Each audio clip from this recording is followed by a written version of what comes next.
Hello, hello. Welcome to Warriors Talk Special Edition Visions of Happiness. I'm so excited that you have joined me tonight. This is day 12 of the special edition, and we are going to be doing a poem tonight titled Unstoppable. And I have a very special guest that's going to be joining us tonight, and she is going to be taking part in the poem tonight. And we're going to give you a little background about the poem, and then we're going to go ahead right into it. So bringing in my guest, none other than my Leah Simone, actress, author, devotional YouTuber. I mean, she's so many titles: worshiper, prayer warrior. And I'm excited that every time I call on her, she is willing and able and ready to do the task. So hello, Maria, welcome. Hi, thank you so much, Lady Rochelle. I appreciate it. You're welcome. This is a Friday night, so I know a lot of people are busy. So if you are busy, be kind and rewind. Yes. And so I just wanted to, I normally talk about the poem afterwards. I just get right into it, and then I give them a background of it, about what's going on and why I'm doing the poem and everything like that. So, are you ready? I am ready. I like this poem. Right. Great. This is titled Unstoppable. What makes you unstoppable? Wait until I'm done with you. You know better than Job. He lost everything. I don't have to remind you about Eve, who was so easily deceived. You're no different. What makes you untouchable? I'll have you locked up in a prison in your mind, worrying and contemplating death, unable to eat or think. On top of that, you will never get a good night's sleep. Inflict you with a disease where the pain is unbearable, dying inside physically, paralyzed mentally, and starve you spiritually. You will be too afraid to look at your own shadow. Head hung so low, you'll become unrecognizable. The voices in your head tearing you to shreds, poisoning your mind with self-doubt, rob your loved ones and push them to an early grave. Have you grieving so hard you'll forget your name? I'll steal your innocence and leave you dazed and confused. Have you lost for years trying to erase the residue? Afraid to look in the mirror, not liking what you see? So you still think you're unstoppable? Well, wait and see. I won't give up. I won't give in. I was born in turbulence, odds stacked against me. They were expecting me to lose. From homeless to CEO, I'm uncontrollable. Standing in a field of uncertainty, God stepped in and rescued me from the hands of the adversary, only to be saved by the one who erased all my pain. Self-love don't come easy. Trying to fit in while dealing with rejection, questioning the skin I'm in, never giving in. Instead, I take the win. Reminded myself that I'm a child of the king. Winning is in my DNA. I'm an undisputed queen. When you finished talking, everything you mentioned was a thing of the past. Moving on with purpose, knowing trouble don't last. Leaving fear behind me as I blazed the trail. Now, what's the question you asked me? Oh yeah, what makes me unstoppable? Well, you see, I'm remarkable. I serve a God who's unstoppable. And that's that piece. And yes. And I don't know how many times we performed it, maybe about 5 times. It's been a couple of times. So I'm excited about that because that poem was actually written when we were doing the Unstoppable book with Coach Terrence Leffridge. And he asked me to do a poem. And I was like, oh God, what am I going to write about? And I just took a little bit from everybody's story and I incorporated it in the poem, and it turned out fantastic, and a lot of people liked it, and we were asked to perform different places with the poem, so I was excited about that. So what did you think about the poem idea? I think the poem is really powerful. It's a mixture of like a poem and spoken word in a way, and I think it's just really powerful. Like you said, you mentioned different stories of the different authors, so I like how you compiled those stories and you were able to effortlessly like build this powerful piece that speaks to so many different situations. And yeah, I think it's just a really encouraging, uplifting piece. So I really enjoy it and I'm happy to be a part of it. Awesome. Thank you so much. So tell the people how they can follow you. Yes. Well, thank you so much again for having me on. This was so fun. If you guys want to keep up with me and never miss a moment, you can follow me right here on Facebook. at Moments with Mylia. That's my Moments with Mylia Facebook page. You can also find me on Twitter, on Instagram at Moments with Mylia, and on Wattpad. And you can also go ahead and subscribe to my YouTube channel, Moments with Mylia. Awesome. So give them like 3 words of wisdom. 3 words. 3, like, I have to choose just 3 words of wisdom. Okay. Impact, inspire, uplift. I like that. Impact, inspire, uplift. Right off the top of the dome. Yeah, I tried. Awesome. Thank you so much, Mylia Simone. I really appreciate you taking the time to grace the special edition of Warriors Talk Visions of Happiness. And if you didn't hear the poem, you're going to have to go back and rewind. I appreciate it. Thank you. So fun. Yeah, thank you. You're welcome. I'm going to put you in the camera. Huh? All right. Thank you. Oh, I didn't hear you. Okay. Okay. Hold on. Thank you so much.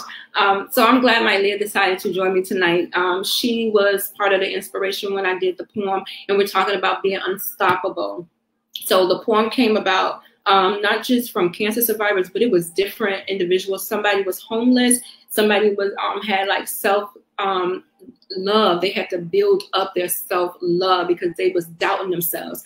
And then we had a couple that went to prison, and they ended up meeting each other and getting married. So it was a lot of different stories in that book, and all of the individuals were unstoppable, and they wrote their story. So if you want to get that book, go to my website, warriorstalk.org, and the book is on there. So this particular poem is part of my collection. Again, I'm working up to my 50th birthday, which is coming up on the 28th of June. So I'm doing 28 poems, 28 days, every day at 8 p.m. The poems starting Monday all the way up until Saturday are dealing with my cancer journey. So anything to do with my cancer journey, that's what these particular poems are dealing with.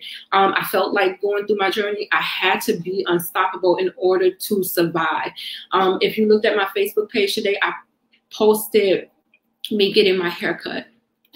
And this was a very hard thing for me to do because my hair has always been long, like always shoulder length, and always had a nice braid of hair. And so when I found out that, okay, you're going to have to cut it, or either to keep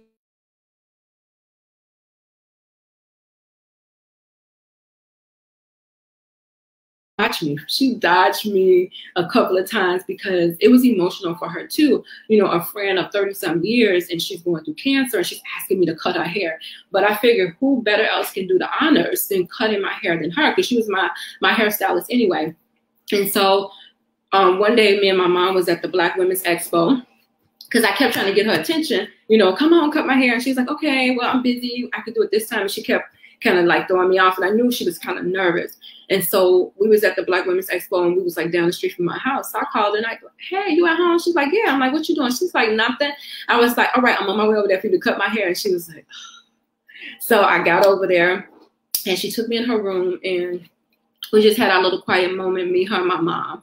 And she just went to cutting. And, you know, I try not to use that moment to be sad. So I kind of videoed myself. I took pictures, and I just kind of like savored the moment, because I figured it was only hair, and I knew my hair was going to come back, and it came back really nice. It's a nice grade of hair, and it's not relaxed. It's natural. It's really nice and soft and curly. I don't have to do much to it. I can wet it and let it dry, and it curls right up. So just having to, you know, cut my hair, and your hair for a woman, you know, people see you. The first thing they see is your hair. And so you want to make a good impression. But if you don't have any hair, how can you make a good impression? Right?